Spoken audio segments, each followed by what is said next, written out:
mais uma parte da nossa revisão, derivadas superiores e derivação sucessiva. Calcular as derivadas superiores, nós já vimos aí, né, sempre a determinação da primeira derivada. Vamos imaginar que um fenômeno, por exemplo, como o movimento de um corpo, seja dado pela expressão S igual a, vamos colocar S em função de, coloca assim, S em função de t, dado por 5t ao cubo mais 2t ao quadrado menos 3t mais 5. E aí, essa expressão da posição do corpo, S de t é a posição que o corpo ocupa no espaço, e o t é o tempo, né? Então, essa relação mostra como está relacionado a variável S com a variável t. Imagina que nós queremos saber a variação instantânea da posição do objeto. Então, nesse caso, a variação instantânea é a derivada de S em relação a t.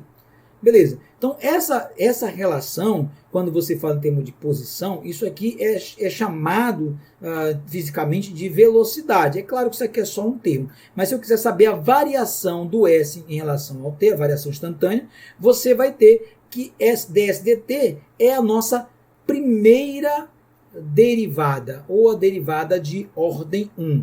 Primeira derivada, ou a derivada de ordem 1. Tá? Então, o que acontece? Para fazer essa primeira derivada, a gente vai usar as regras das funções potência, né? Então, simplesmente eu digo que ds dt é, aplicando na primeira parte, 3 vezes 5 vai ser 15t ao quadrado, mais 4t menos 3, e a derivada de 5 é 0. Então, chegamos a essa expressão. Tá? Suponha que nós queremos agora a rapidez. Vamos entender velocidade de um evento aqui como a rapidez que o evento varia. E a rapidez instantânea é a taxa de variação instantânea da grandeza em relação, por exemplo, ao tempo. Então eu quero a rapidez dessa variação. Calcular a rapidez dessa variação é calcular a taxa de variação disso aqui, ó. Então é o d, né, d em relação a t, a variação do tempo de quem? Desse cara aqui, de ds dt. Quando nós temos uma expressão desse tipo, a gente costuma dizer que a variação disso aqui, ó. Então essa expressão pode ser escrita como d2s dt2. Por que dt2? Porque eu tenho a variação do tempo aqui e a variação do tempo de novo. Tá? Então não é ds ao quadrado. Veja, isso aqui a gente lê como segunda derivada, né? Ou, né, derivada de ordem 2. Então, como é uma ordem a mais, já digo que é uma derivada superior, é a próxima derivada, é de segunda ordem, ou de ordem 2. E como é que eu faria? Ora, se eu já sei que esse cara é essa função aqui, então quando eu vou calcular, por exemplo, o d2s dt2, vai ser simplesmente quem? Derivar isso, ou seja, 30t mais 4, derivada de menos 3 é 0, acabou aqui. Aí você fala assim, mas eu insisto, eu quero a próxima derivada, quer dizer, a derivada de ordem 3. Então, veja bem, derivada de ordem 1, ou de primeira ordem, derivada de ordem 2, ou segunda derivada, ou de segunda ordem, olha só, d2s dt2. Se for calcular a derivada de ordem 3, eu terei aqui, ó, vamos colocar ds dt, é a primeira ordem, ou primeira derivada. Né? d2s dt2 é a segunda ordem, ou segunda derivada. E agora, se eu quiser a próxima derivada, é a derivada em relação ao tempo de quem? Dessa expressão, d2s dt2. Claro que se eu for fazer isso, eu terei um d3s dt3. Então, é a derivada de terceira ordem. Tá? Se eu fosse fazer essa conta para a expressão anterior, já não me lembro qual era. Né? Então, eu terei, claro, não precisamos fazer, mas a gente já sabe que é a próxima derivada. Aí você pergunta, então, se eu tiver a próxima ordem, é quem? D4S, DT4, então eu posso, DT4, Então, essa aqui é a quarta ordem. Então, eu posso continuar fazendo, posso até chegar a um dn, s, dtn. Essa expressão aqui é a chamada ordem n, a derivada de ordem n. Apenas isso. Então, quando você quer derivadas superiores ou as próximas derivadas, sugere-se que você vai derivando a função. Claro, quando você chega numa função do tipo polinomial, né? Vamos voltar aqui. Imagina, você chega a uma função do tipo polinomial. Então, vamos colocar y igual a 4t ao cubo. Beleza, eu quero a primeira, vou chamar y'. Tá, y', que é a primeira ordem, vou escrever ds. Veja, y', ele pode ser entendido como dy dt, por exemplo. Né? Então, eu teria 12t ao quadrado.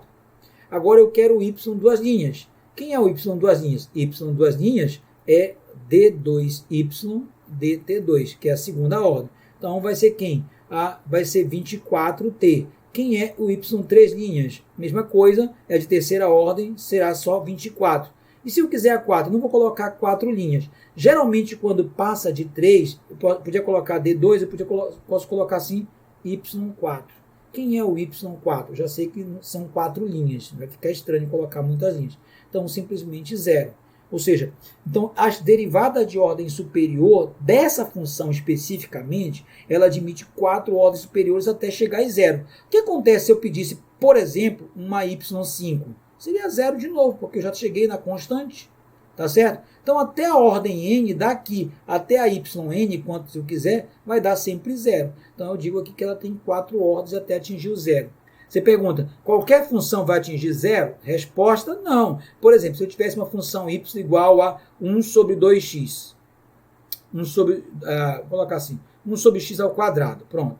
A gente pode lembrar que essa função pode ser reescrita como x a menos 2. Se eu for fazer o y', por exemplo, vai dar menos 2x a menos 3. Qual é a regra? Você passa multiplicando e subtrai 1. Como era menos 2 menos 1, dá menos 3.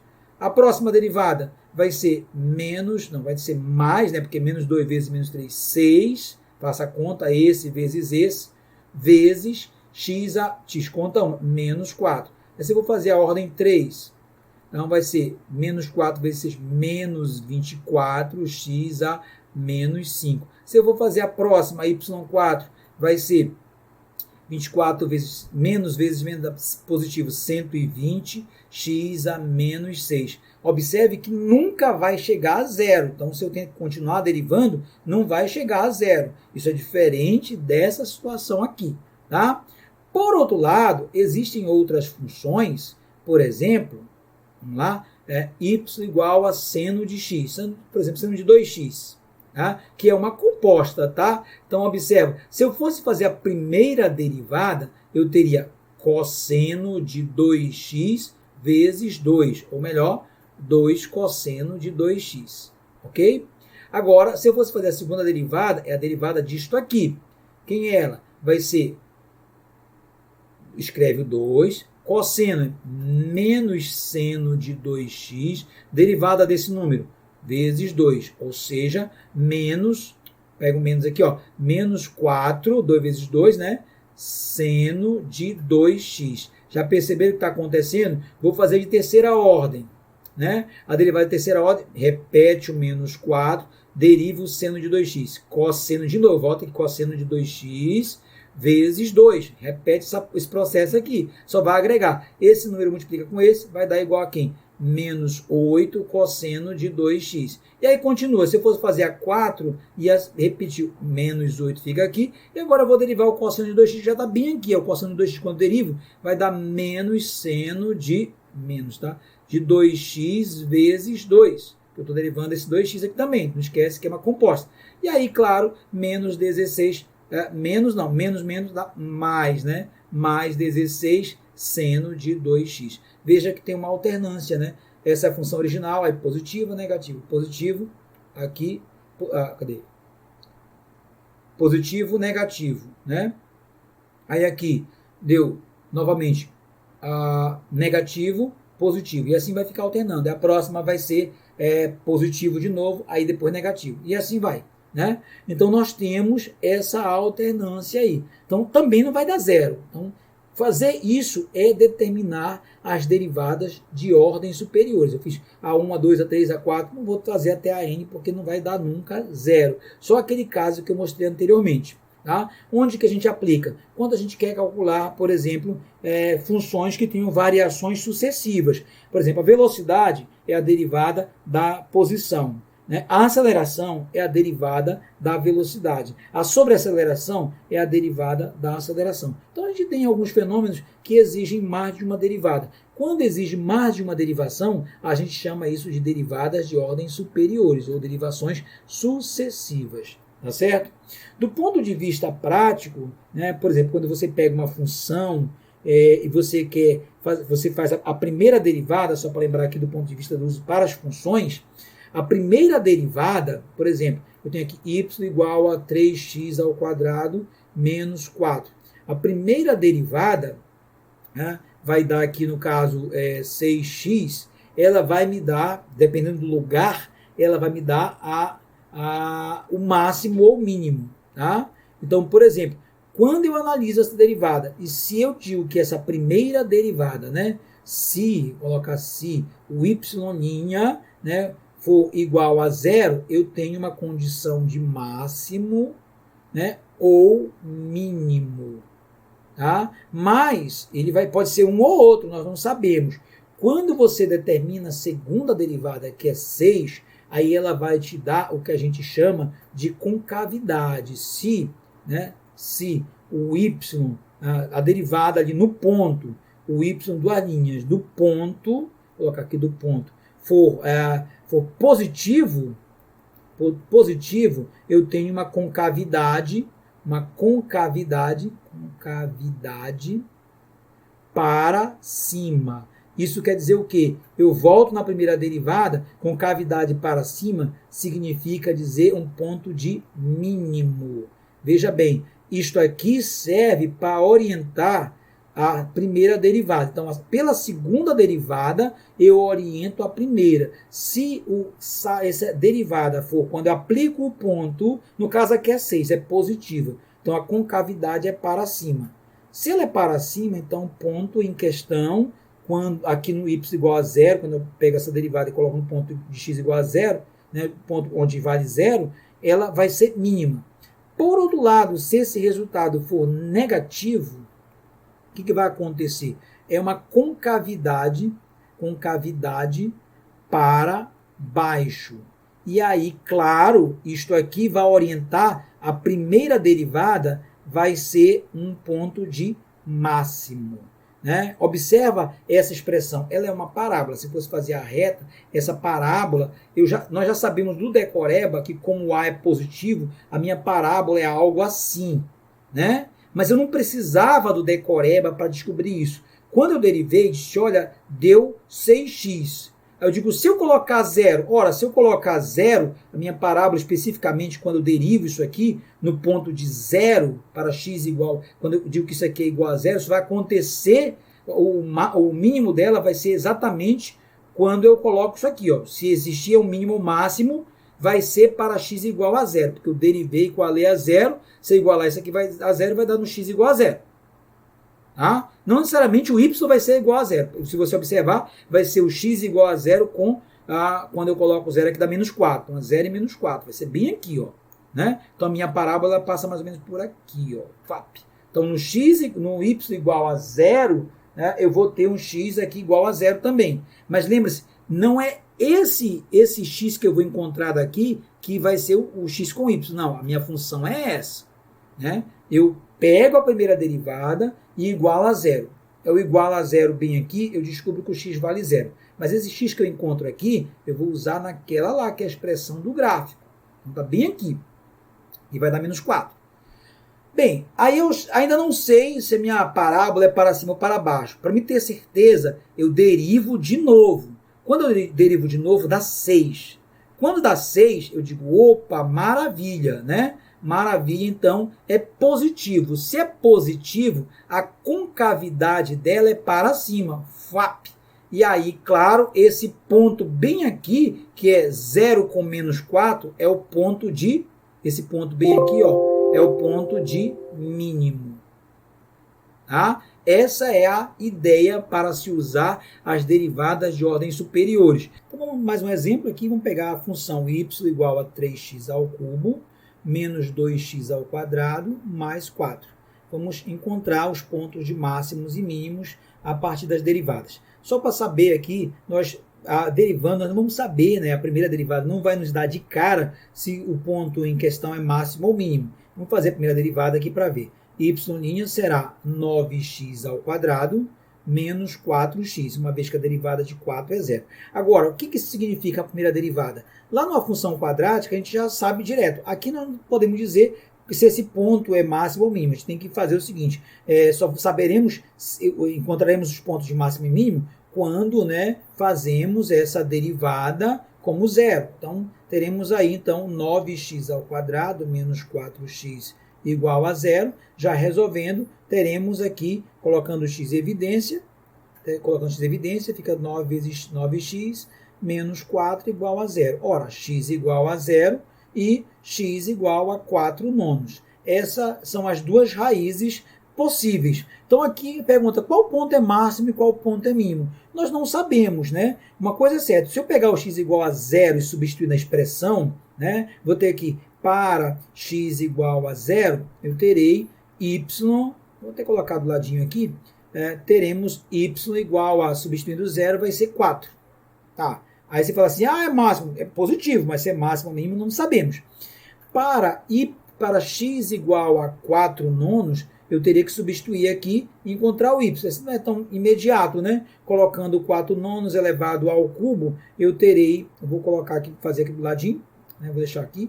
Y será 3 vezes 4 ao cubo vai dar 4, né? 4 ao cubo 64, 9 ao cubo vai dar 81 vezes 9, menos 4 ao quadrado, que vai dar 16, vai dar 2 vezes 16 sobre 81. Batendo aqui, eu posso colocar aqui embaixo, né? E mais 4. Vamos lá, então, eu vou fazer aqui, só para saber. Aqui eu terei, vou multiplicar 3 com 9, vai dar 3. Então eu terei assim, y igual a 1 terço vezes 64, 81. E aqui eu terei y igual a 32, 81. Mais 4, como é que eu vou deixar igual? Ora, só vai dar 64, 2 vezes 2. Então eu vou separar aqui, né? Para pessoal aqui, vou colocar 32, aqui eu coloco 2 terços. Pronto, continua sendo a mesma coisa, né? E eu separei aqui o peixe, dava aqui o pão, separado, você tem 2 terços, tem 2 vezes 1. Menos uma vez, olha só, 2 terços, menos uma vez, 2 vezes 1. Então, se tivesse 2 terços menos 1, 2 terços menos 1, só vai dar, isso é menos 1 terço, né? De quem? 32, 81. Mais 4. Se você observar, esse número é menor que 1, porque 32 sobre 2 vezes ficar separado. Então, você tem menor que 1 mais 4. Esse caso aqui é um número positivo também. Mas, olha só, os dois são positivos e nós não sabemos, por exemplo, porque essa exatamente onde está. Eu digo, essa parte aqui vai ficar, eu vou multiplicar aqui por 243. Vai dar 4 vezes 43 menos 22. Então, não existe não, né? Mas, tudo bem. Fazendo a conta aqui, isso vai dar... Olha aí, fazendo as continhas, esse resultado aqui vai dar 3, aproximadamente 86. Veja, o primeiro dá 4, esse dá 3,86. Só fizemos isso. Então, os dois são positivos, aproximadamente. E aí você pergunta, e agora, qual é máximo e qual é mínimo? Bem, a única razão para a gente chegar se é máximo ou é mínimo é fazendo a segunda derivada, né? Onde eu terei que usar os dois valores. Quem é a segunda derivada? Vou pegar a primeira derivada, 9x ao quadrado, e vou fazer 9x ao quadrado derivando 18x menos 4. Pronto.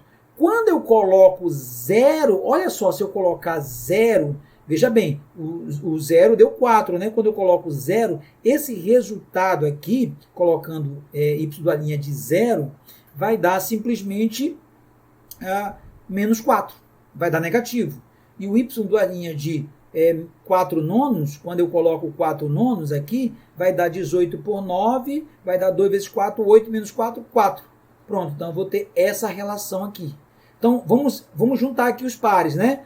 Então, veja bem, encontrei o x igual a zero, deu, né? A gente colocou ali para a primeira derivada, foi o 4, e aqui eu encontrei 3,86 do y. Tá, mas aqui na minha expressão. Essa questão que eu fiz agora é só para saber se é positivo ou negativo. Isso aqui é negativo, isso aqui é positivo.